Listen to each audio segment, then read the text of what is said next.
So welcome back again. Some of you might think that why I repeated the same thing again and again, old age, sickness and death. Just say one time that will do. I must say for myself, quite a few years ago, when I was looking after Ayya and my grandma was 98. And then we have a very close supporter who passed away I just saw her 2 days ago, and then I received a phone call saying that she passed away. So I was really interested in the topic, old age, sickness and death. I can tell you that at the time, I'll search for any books or any articles I can get my hand on, including the sutas. So I read quite a number of books about old age, sickness and death. I think someone even passed me quite a number of articles about rebirth. So it's something that is very close to my heart because my own father passed away when I was in my early 20s. So all those things that happened that I want to find out more, I'm interested in. And I hope you are. No matter how old you are, it is very good to be able to start to have a conversation with yourself, a conversation with your friends and family regarding the topic. Again, we're going to keep on progressing with different stories. So I have more stories to share with you. But I just want to emphasize that and remind you that remember that we are not at war with old age, sickness and death. It is not our enemy. We are not out here for the weekend retreat trying to fight. And we are not fighting with our body too, because it's doing its own thing. So we want to be able to accept and go with the flow. Things that we can't change. Of course, there are things that we can change. We can make ourselves more at peace and at ease with whatever happens. And so that we are not a struggle for us.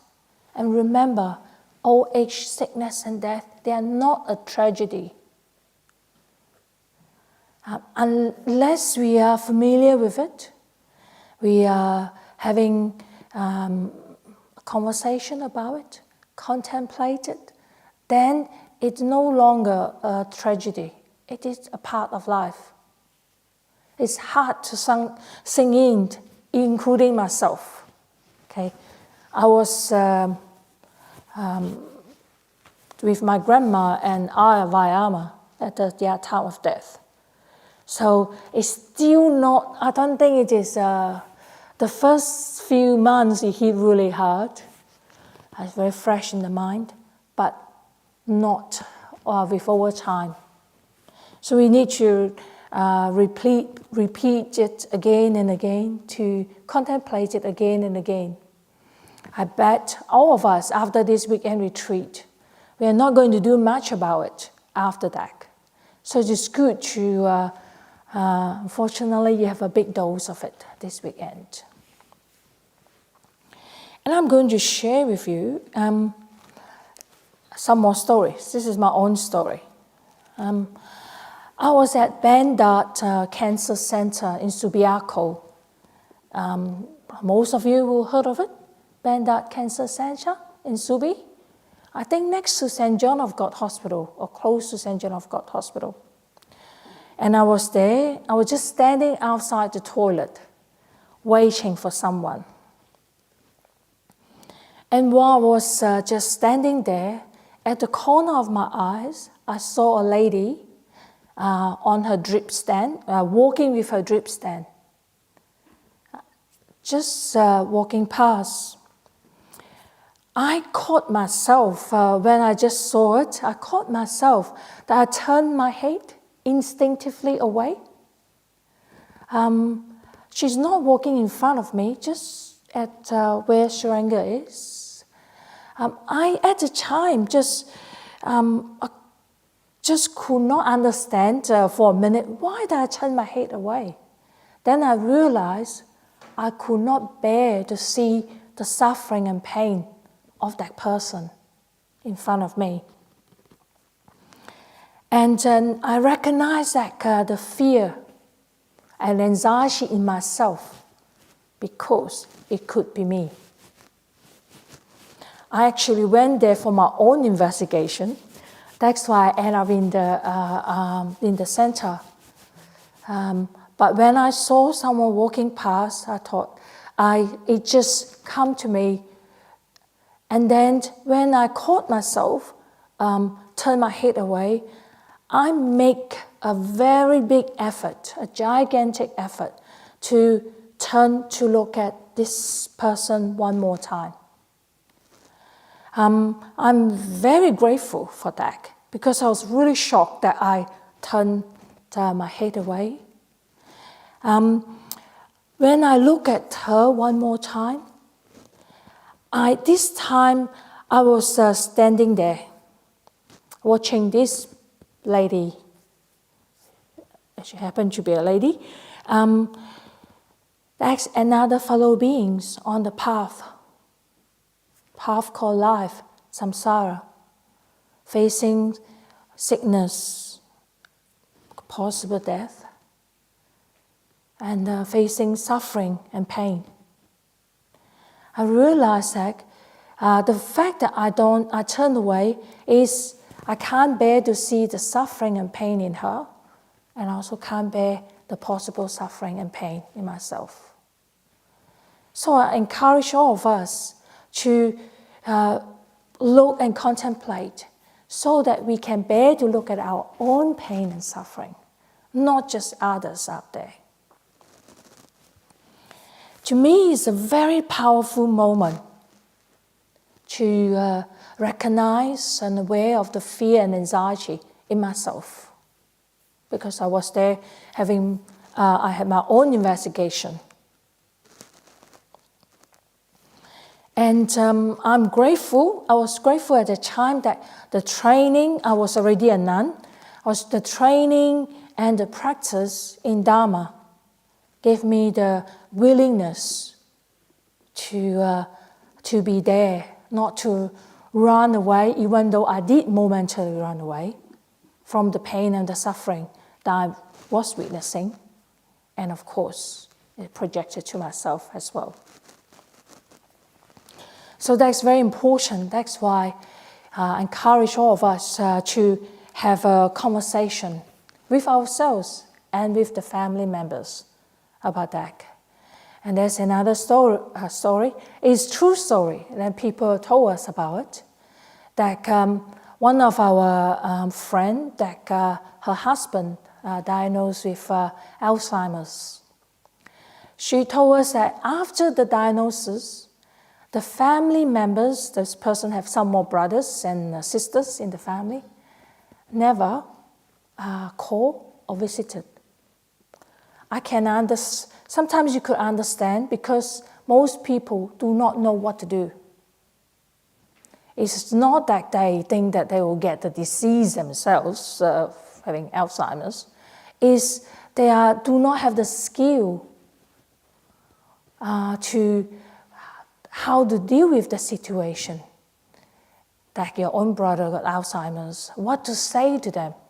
He might not be able to, I can't remember how far into the journey of the diagnosis, but sometimes when you get there, you don't know what to say to them, to your own brother and your sister-in-law. That's why it is important. Of course, this person who was telling us the story, she felt really hurtful that the family members don't even pick up the phone or visit. Is when you really reflect on, is the other person. They can't bear to see the suffering and pain. And the other thing is, it could be them as well. So they don't know, most of us don't know what to do with it. So one of the way is run away. That's why I give all of us a pat on the shoulder. At least this weekend, we do not run away. We want to reflect on the same topics and have a look. I got another story.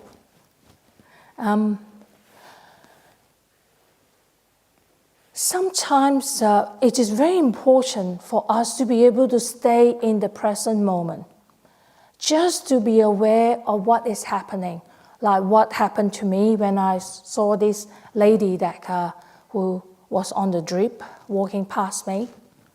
So not to judge that, I'm a nun, I should be able to accept the fact that it is suffering. There's life is suffering, impermanence and non-self. It's not judging ourselves or criticize ourselves for not able to do that, or not caught like me. I caught by surprise that how my reaction is to that situation. So it is, and also not to identify ourselves with that. It's me who can't do it. I should be able to let go. I should be brave and not afraid of dealing with the situation. And I should not be worried. And that's why being present at that very moment, not to run away, to stay, is very important. I have a story, my mom. She needed to have a CT scan a while ago for some health problems. Of course, she was a bit concerned and worried.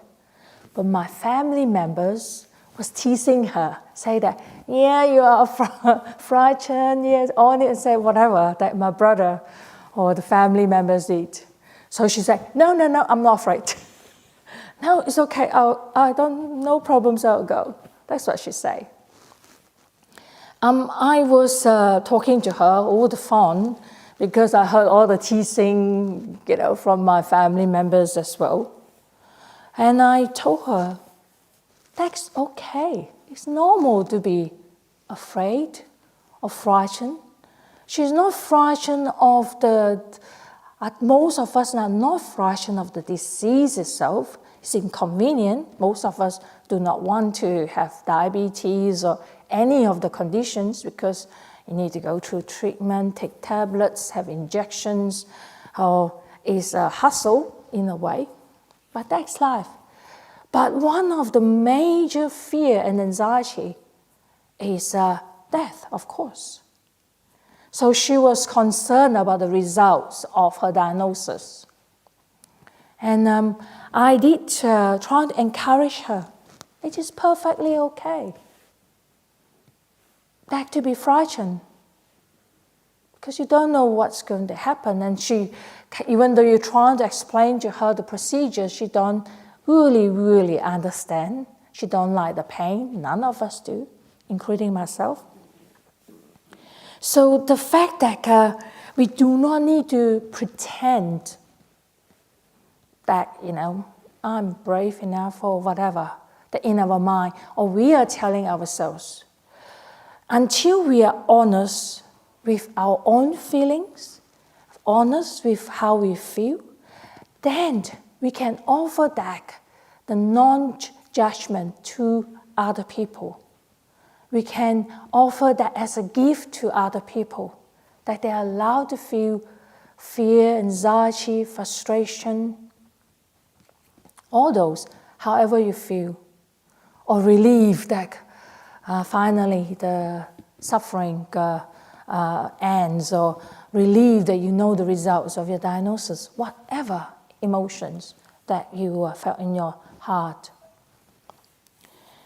So then, it is easier, when we are honest, it's easier for us to face the challenges of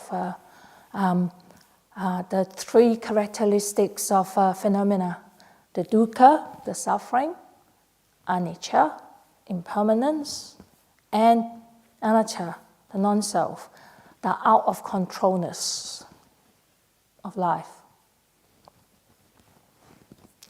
So that is, at the moment, the 3 stories. I can tell one more story.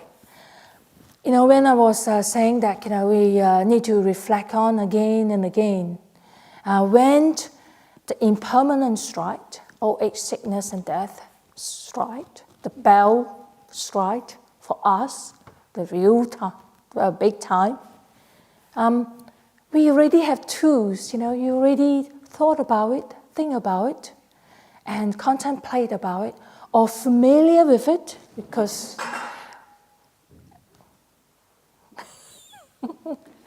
it's okay. So familiar with it, so that we not become a shock to us. Being a nun, we got people come to see us, especially when the impermanent strike. Someone have a big difficulties in life, or there is a sickness or big diagnosis. And very often you hear them then trying to learn meditation. Then want to know more way to practice. It is not late and never late to start any time. But isn't it better that you already have tools that in your basket that you can just pull it out? You have been meditating. We still probably don't like the bell of old age, sickness, and death. But at least we have a bit of muscle there. We know what to do. Once the initial shock over, we just get on with what need to be done. And preferably not to be some of the incidents that I met, they recover from their impermanence, difficulties, challenges, some people, and then I haven't seen them for a while. The next time the next difficulties come along, they come again, they really diligent and wanted to do more retreats or meditation. It is it's okay because the seeds are planted, but it's always good. You will be in excellent situation when something's right. That you say, okay, I don't like it. But you have to accept that. There's no choice anyway.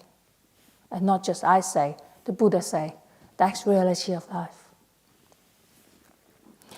I'm going to, before I read, do I have time?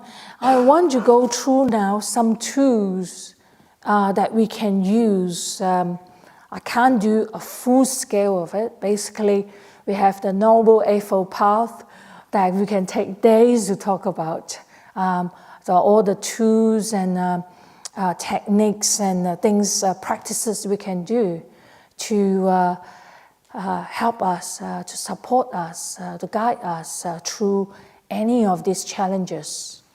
I'm going to talk a little bit about it, but before that, I cannot help myself. I want to read a section of a sutas out to show you that about old age and sickness.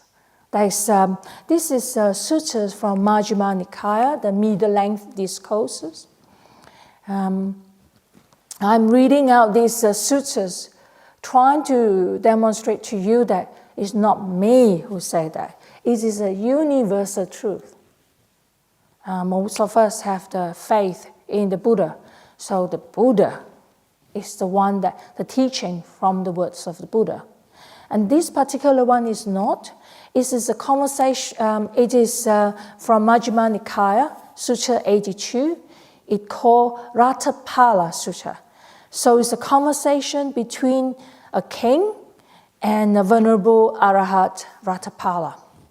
So I just choose the sections I find interesting because I don't have time to read out the whole sutta. So this is from the sutta.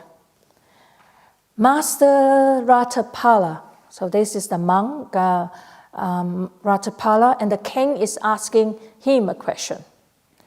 It says, life in any world is unstable. It is swept away. How should the meaning of that statement be understood? So any world is unstable. It is swept away. And Venerable Arahat Ratapala replied, what do you think, great king? When you were 20 or 25 years old, so those are under 30, were you an expert rider of elephants, an expert horseman, an expert charioteer, an expert archer, an expert swordman, strong in thighs and arms, sturdy, capable in battle? So this sutas is in the ancient India, okay? There's no rocket or anything. You need to really turn up and really fight. So they need to be very strong. So the king replied, when I was 20 or 25 years old, Master Ratapala, I was an expert rider of elephants, strong in thighs and arms, sturdy, capable in battle. Sometimes I wonder if I had this supernormal power then. I do not see anyone who could equal me in strength. So this king is very strong and young. So the Venerable asks again, what do you think, great king? Are you now as strong in thighs and arms, as sturdy and as capable in battle? The king replied, no, no, no. Master Ratapala, now I am old, aged, burdened with years, advanced in life, come to the last stage. My years have turned 80. Sometimes I mean to put my foot here, I put my foot somewhere else. Can you, it's not that imagine those who are older, so that you're not in control where your body will go. So be as a warning for the young ones. When I was a young nun, when I went to the monastery, we have a couple of nuns in their 50s. I was in my 30s. So I look at them, they can't get up from the floor easily. I thought, I was intoxicated with youth. So I just stood up. And I look at them to say, now it is my turn. I could understand. I just say, I cannot get up easily. So there you go. It will come to you, and I'm one of them who's experiencing that. So I love that. Then the conversation is about, it's true, it's reality of life. But we just do not, not that we do not get it, we just do not register it. Or we want to shut it away because this is not relevant now. Seems like. Okay, do I have time? I better stop because I got quite a number of examples that's so interesting. But I better stop. I will go to, I want to finish to be able to talk a bit more. What do we do? Otherwise, you thought, this Venerable Ayya Seri only scare us. You want some techniques, we want something that we can use. You know it. All we need to do is just continue with the practice that we are doing. Be a good person. But let's hear what the Buddha say. So I'm going to go through that, and we can explore a bit more on the few topics that we're on. So I have chosen a sutta and other suttas, and I hope after this retreat, it gives you more inspiration on the words of the Buddha. So you can make it become your something that important in your life. You don't need to read a sutra per day, probably a sutra per week, something that exciting. I told Ajahn Brahmali that I say, I don't like sutras that are just repetitive and, I like things that with story. So that's why you can hear me reading out most of the sutras with a story that I find is interesting. So this sutra is from the Numerical Discourse of the Buddha. It is, I think it's 4 in the book of 4, Sutra 184. The title is called Fearless. I will only read the second half of it, but I'm going to start with the first part. It says, then the Brahmin Janusoni approached the Blessed One, which is the Buddha, and exchanged greeting with him.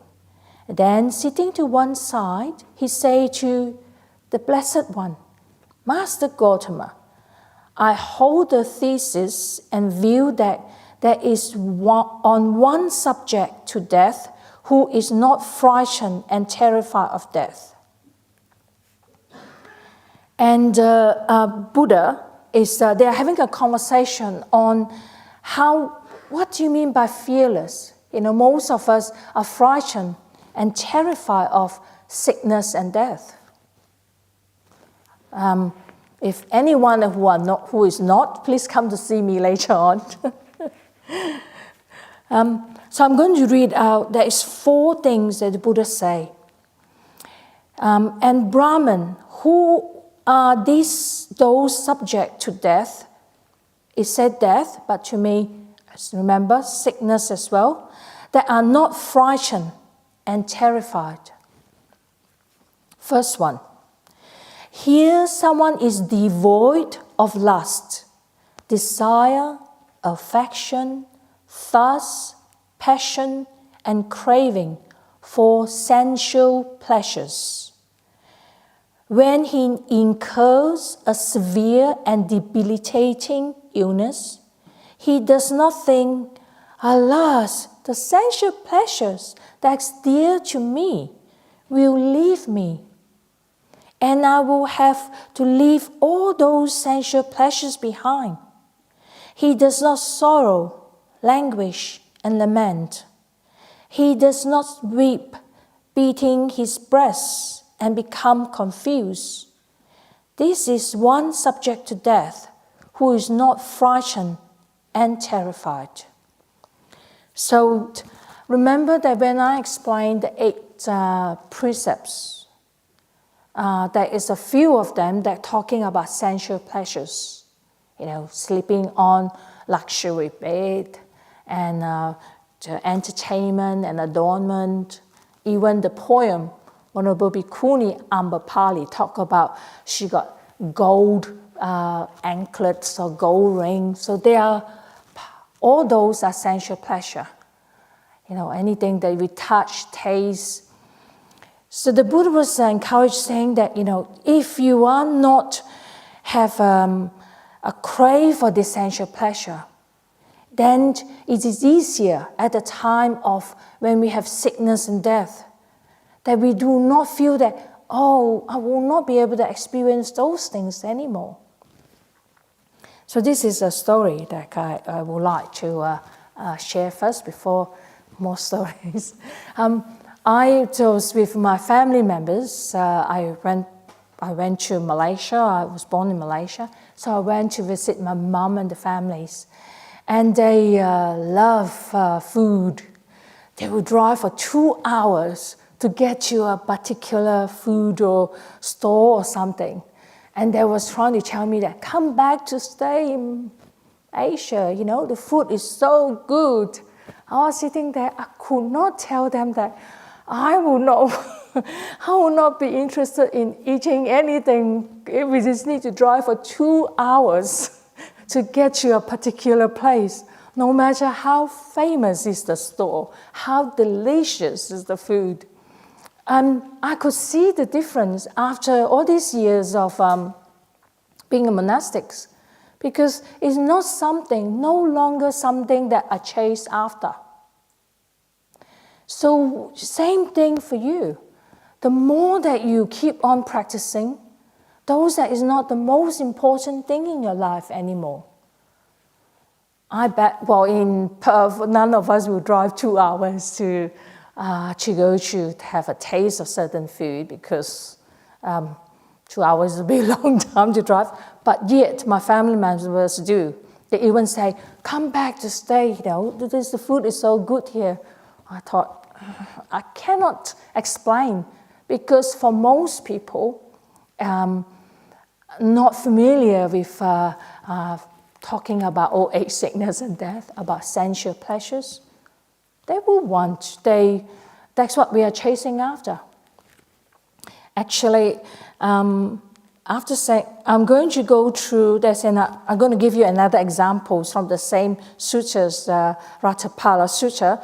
But before I do that, I'm going to say that, the way that we are practicing, you say, how do we practice to reduce our craving for sensual pleasure? Anything with taste, touch, smell, sight, we want to see the most beautiful scene. Someone was showing me that there's aurora in Mandra. 100 people turn up there. They waited whole night, and they took some photos. So they show me the photos. It is beautiful, but that is sensual pleasure. The beauty with our eyes, with the sight. The very nice and silky or whatever things that we are wearing, there's touch and taste and smell. We want to smell the beautiful roses or flowers or whatever. So the practice of renunciation, like you all do here. If you tell your friends that I spent a whole weekend contemplating old age, sickness, and death, they will think that you are nuts. True? You can try it out, especially the younger one. When you go back to work or see your friends, check it out. Even when you're older, you tell friends that, I spent the whole weekend doing some meditation. She even did a guided meditation on death. People will probably drop, their jaw will drop. But all of us here are willing to do that. How wonderful. That is your renunciation from sensual pleasure, from the time that you might be able to spend time on the beach or whatever you do over the weekend. But you are here. Even though this is pretty good, this is 5-star. Ajahn Brahm used to call it club meditation. With your own ensuite, your own toilet and bathroom, have tea, unlimited tea and medicine anytime. There's delicious food that you have, all of us have. So it's pretty good. So quite close, Club Med, Jhana growth or Serpentine. But it's still a renunciation. I'd encourage some of you to switch off your phone, or you not having, at least not looking at the phone for other things. I know some of you use it for alarm clock, or not eating tonight. Those are renunciation. That's why I suggest to give it a go. See how you feel. That is at least a step. You already taken a step out to be here. So you are a few more steps into the spiritual practice. And some of you offering dana. The lunch that it is on the schedule is say lunch. Normally we call dana. Dana is a Pali word.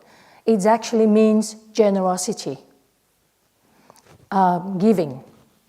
So to those people who cook and bring it is their gift, their generosity. They're renouncing their money, financially.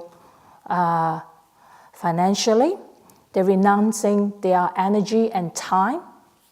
Cook for 60 people. They don't know most of us. but they're still willing to come because they want to practice this renunciation, relinquishment, and sensual pleasures. So that they probably can't go on the trip to somewhere because they have used the funds for something else. So that is the practice. That's why we call it Jhana instead of lunch. So that is one of the ways that we can a method, a tools that we can use to go against our sensual desires. So by the time that when we have sickness, we don't feel that it is so hard to give up the sensual pleasures because we already started the process. And as I say, I'm going to read out one of the story just now. Is between the Venerable Arahat Ratapala and the king. So this is another one. So the king is asking, so I jump to and back to the previous sutta again, okay? Master Ratapala, the king asks, there exists in this court abundant gold coins and bullion stored away in the vaults and depositories. Now Master Ratapala say, life in any world has nothing of his own. One has to leave all and pass on. How should the meaning of that statement be understood? The Venerable replied, what do you think, great king? You now enjoy yourself, provided and endowed with the 5 courts of sensual pleasures, but will you be able to have it, the life to come? Let me likewise enjoy myself, provided and endowed with these same 5 courts of sensual pleasures, or will others take over this property, while you will have to pass on according to your actions? Pass on, of course, means if you, when you die, you can't, what the Venerable say, you can't bring all this money or properties and everything with you. So I cannot have it, the king replied, I cannot have it thus of life to come, Master Ratapala. On contrary, others will take over this property, while I shall have to pass on according to my action. And I'm just going to read the next part because the Venerable was trying to tell the king why he left home and to become a monk. So, great king, it was on account of this that the Blessed One who knows and sees, accomplished and fully enlightened, say, life in any world has nothing of its own. One has to leave all and pass on. And when I knew and saw and heard this, I went forth from home life to homelessness. You do not need to become a monastic, but we can try to use it as part of the practice. So I don't know what do you do, but when I attended my first retreat, that I told you that I was really agitated, that being told off by Ayya, and then I was really resistant to walking meditation because I normally work weekend. That's the time that you get most money. So I work Saturday, Sunday, and Friday. In order to attend a weekend retreat, I have to say to my bosses, no, I can't come, so I will not get paid. But that is the renunciation. Some of you might be doing that. You can't go to work. Or some people told me that someone told me that they got to normally take Friday off if they need to attend a weekend retreat, so that they can come here earlier to settle down, offer dana at the monastery. That is renunciation. So that's something that all of us are doing in whatever way we could. I was, go back to, jumping all over the place, go back to my story. I say that I need to take the weekend off. That's why I was agitated. I was like, do not get pay as unpaid leave. And then I come to the retreat, being told off by the nun. And then she asked me to do silly things, to walk according to the beat of her, of the fish. That's why I get very agitated. It's like complaining at the time. I now have, hopefully I have gained more wisdom. I can understand where is my agitation come from. At the time I just agitated and being very rebellious. Now, go back to the sutas that I have mentioned. The first one, sensual pleasures. We can practice to lessen our desire or craving for sensual pleasures by practicing renunciation, relinquishment, by practicing Jhana. So that's the first one. So the second one, again, someone is devoid of lust, desire, affection, thirst, passion, and craving for the body. When he incurs a severe and debilitating illness, he does not think, alas, this body, dear to me, will leave me, and I will have to leave this body. He does not sorrow, languish, and lament. He does not weep, beating his breast, and become confused. This too is one subject to death and sickness, who is not frightened and terrified. So we do not identify with the body. This is me, this body. You can see the body as a car that we own it so-called temporary. But all the organs, as I mentioned this morning, that when I read out about aging, we just fall apart. The body will fall apart. Is it you? So if we do not identify that this is me, this body is me and it's beautiful and strong, then when something happens, okay, they're just like a car. Things will fall apart. If we can repair, we do whatever we can. You go through heart surgery or whatever treatment you need to do. But there will be a time that it will not happen because it fall apart too much. Most of the time that I saw, most people, and towards the end of life, we all have organ failure because our body just cannot cope. We just fall apart. There's no replacement. No matter how much money, even the king cannot do anything about it. So just keep going. There's two more because there's four of them. So the third one, again, someone has not done what is evil, cruel, and defile, but has done what is good and wholesome, and make a shelter for himself.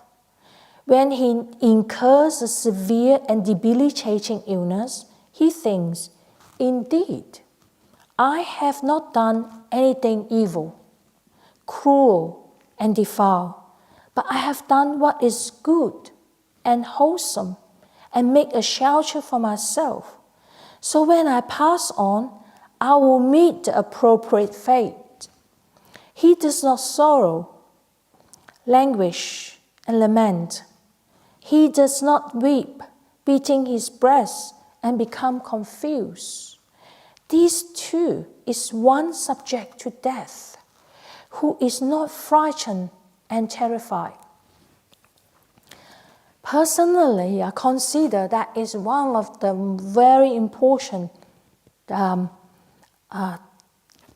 practice that we can do to be someone that who is not to be a good person. I explained the 5 precepts, keeping the 5 precepts. To do what is kind, what is helpful, to offering your energy and time to help your friend who's next door. I'm here. Someone have to go to the property of Tachal Bhikkhuni Hermitage. She need to go there to water the plants because it's so hot. So that is an offering. So you do whatever you can. So when something happens, when we are sick or met with death, we will not feel like, I am not really nice to this person or that person. Things that we have unfinished business. And we knew that if we keeping the precepts and cultivating, let's say, the first precept of not killing other living creatures, we cultivating loving kindness, compassion, kindness, that in our heart, at a moment that we need some strength, a reminder, we say, hey, I actually is a good person. My assistance has been a blessing to others.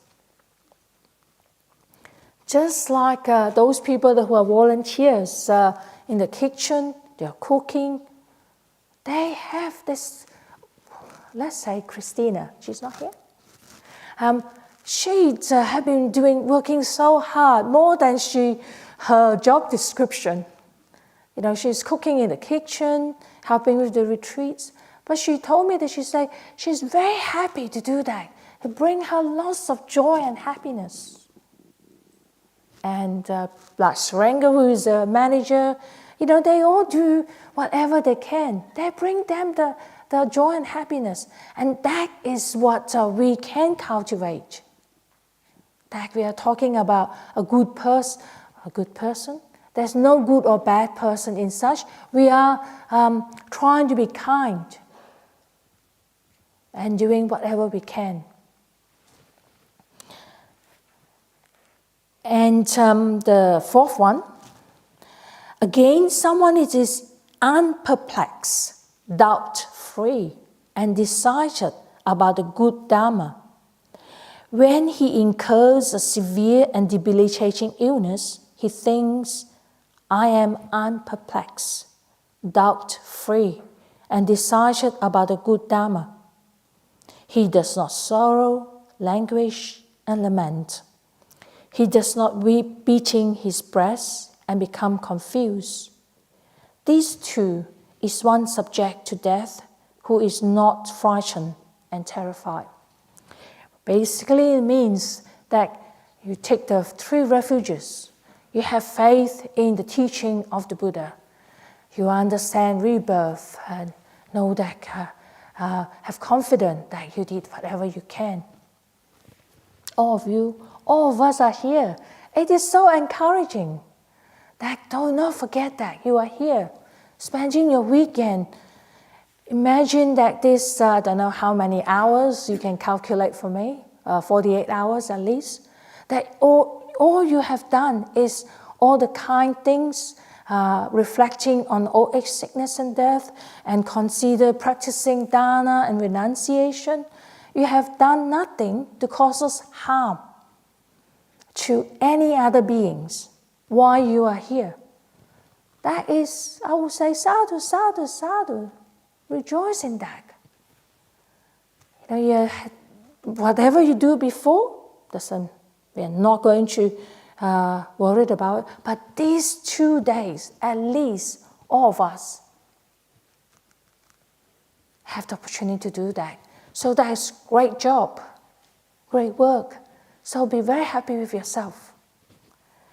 So that is those type of work, those type of practices will help us to face challenges, any challenges in life. We'll be more resilient because in our heart we knew, I did whatever I could. And I will still continue I am very sure all of you will continue your practice, going to the directions, inclining yourself to goodness. So you keep going, and that is that is part of the tools that you can use.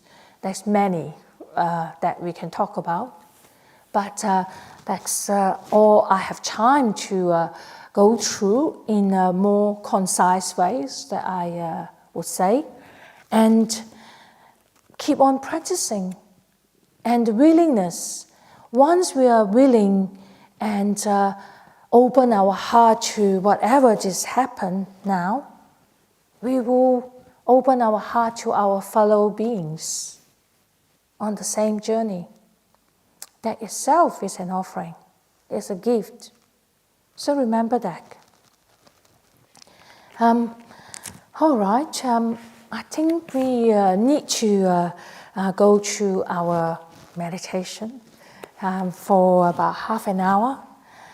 And we will, we'll see what happened, because we're going to finish at 3:30 this afternoon. Then I think you got other schedules happening, and we just sit. I'm going to do a guided meditation. I'm going to do the body awareness again. When I repeat it again and again, there's something that you can bring home to use it. You don't like it, you can throw it away. You use any other methods. I personally normally start any meditation sessions with a body awareness, so that you bring me to now, to how my body is feeling now, rather than thinking about, okay, I need to arrange for transport to go home, what I need to have for breakfast. So take you out of that and be present. There's many other ways we can be present, but one of the ways is body awareness that I find very useful. So let's sit together. I will encourage you to put your glasses down again to relax. And I will need to have my glasses on because I can't see, I'm quite blind. I can't see the time even without my glasses on. And relax, you can stretch a little bit. And if you feel that sitting on the floor is too difficult, sit on a chair. I love it. Don't know who I heard it from. I heard it from Ayya Vayama. You do not get enlightened with your legs. But we all need to form this good relationship with meditation. Of course, if you are young and you can sit on the floor, do that. But if you have problems with your knee and uncomfortable, or you need to lean your back to the wall, do that. I'm going to have a drink before the start so you can wiggle your body a bit.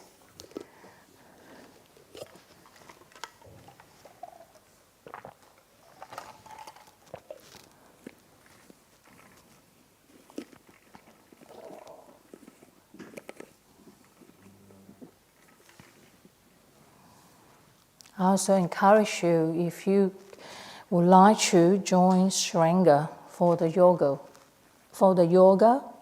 sessions at 4 p.m. It is something that is very important. I do yoga stretches myself every day, because the more meditation that you do, sometimes, especially you get older, I can tell you that the body is stiffer, and I do have back pain, and I find doing some stretches actually do help, and so that you can sit in ease rather than in discomfort. So this is a good opportunity to learn some stretches, and that you can bring it home with you. All right. So sit comfortably wherever you are. And once again, feel very happy that you are here with the fellow practitioners on the path.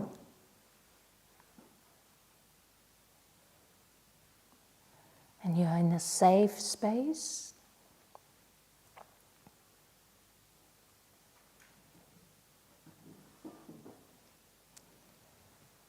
And bring yourself to the present moment. Feel the contact of your body, either the contact of the body with the cushion of the chair, or the contact on the floor.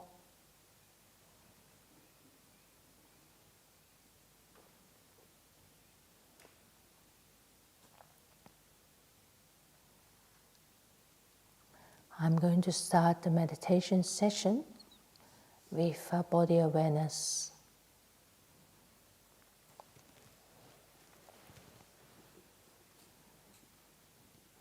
So bring your awareness again to the top of the head.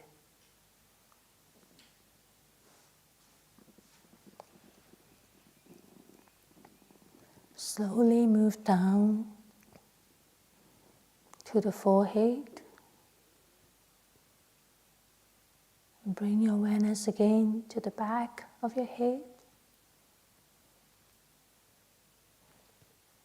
Gradually and slowly move down to the back of your head, where the place that got just before the neck. Any part of your head that you feel discomfort, unpleasant, bring your awareness to the part.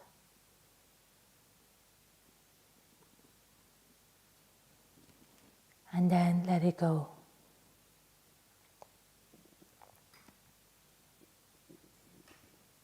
Now bring your awareness to the front of your head, starting from the forehead to the eyebrow, to your eyes,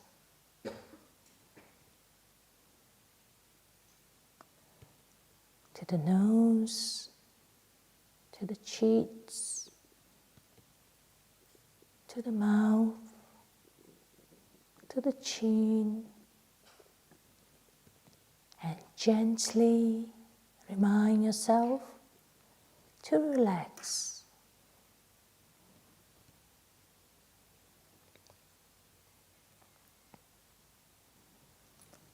Bring your awareness to the side of the neck, below the ear, and slowly, gradually bring attention to both shoulders. Any feelings of heaviness, tightness, bring your awareness to that and let it go.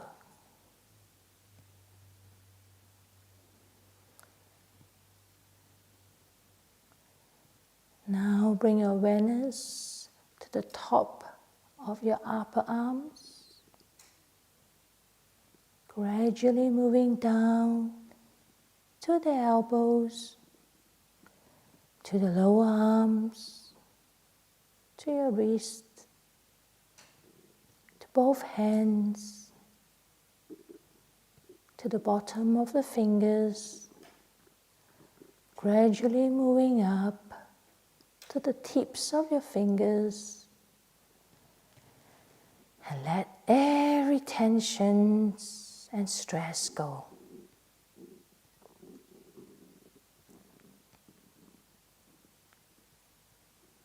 And remind yourself to relax.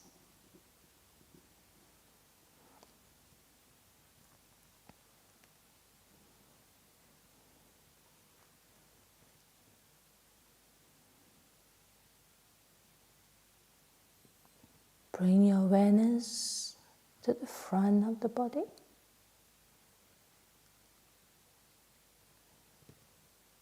From the top of your neck, slowly moving down to the chest,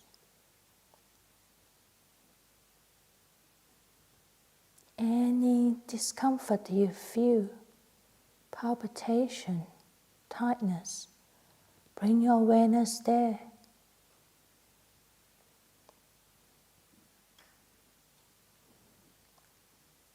Bring your attention there. And then let it go.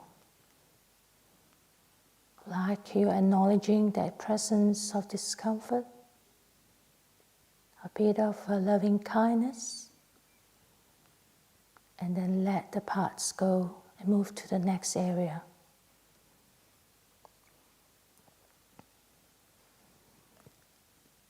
Gradually continue to move down to your stomach.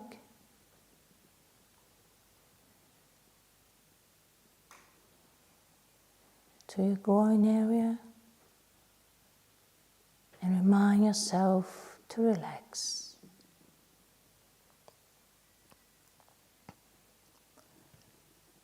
Bring your awareness to the back,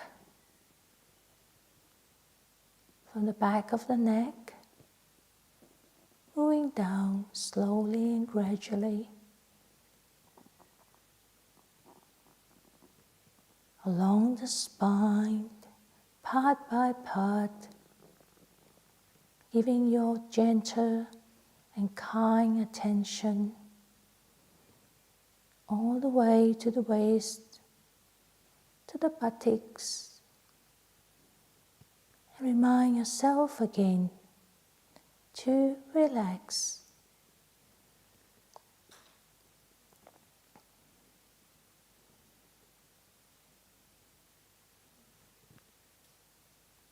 Bring your awareness to both thighs,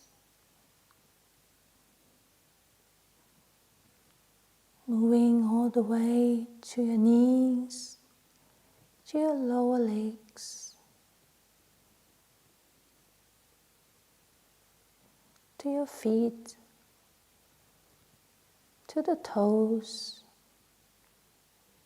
to the tip of the toes. And once again, let all your tension go and remind yourself to relax.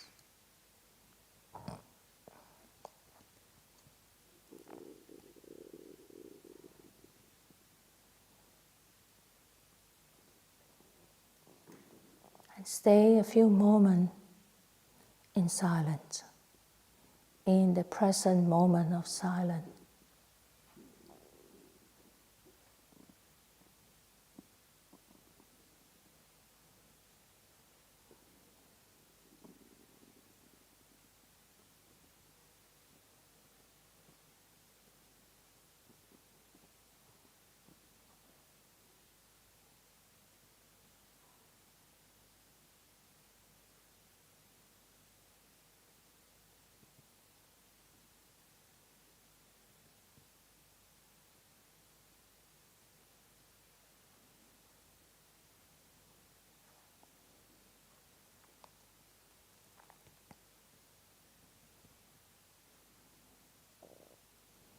And when you're ready, bring your awareness to the breath.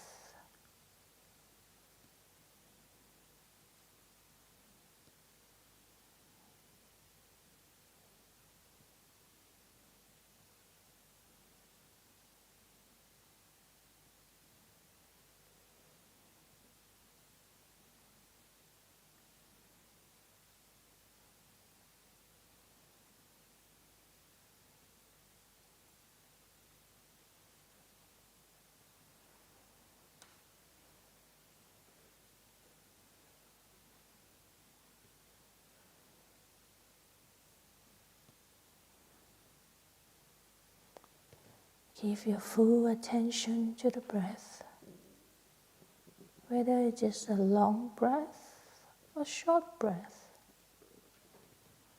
whether it is a fast breath or slow. Give it your full attention with kindness and gentleness.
We are coming close to the end of the session. Take a few minutes to reflect on how the meditation has been for you.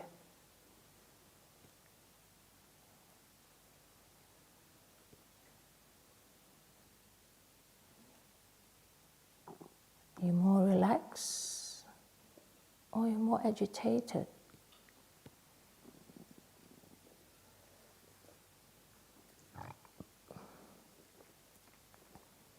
Remember that it doesn't matter.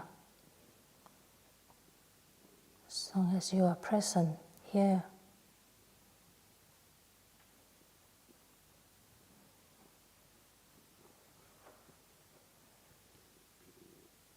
I'm going to ring the bell, and then you can come up from the meditation.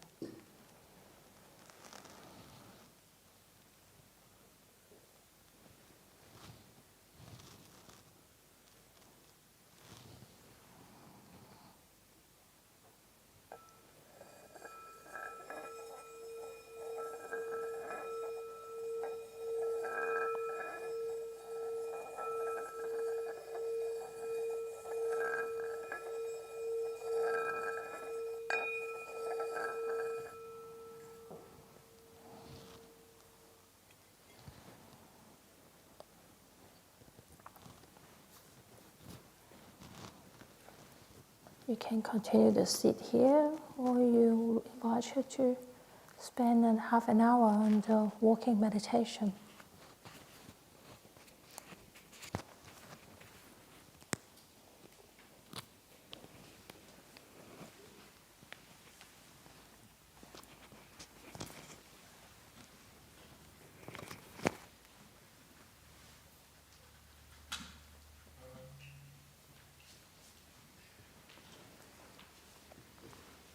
Mm-hmm.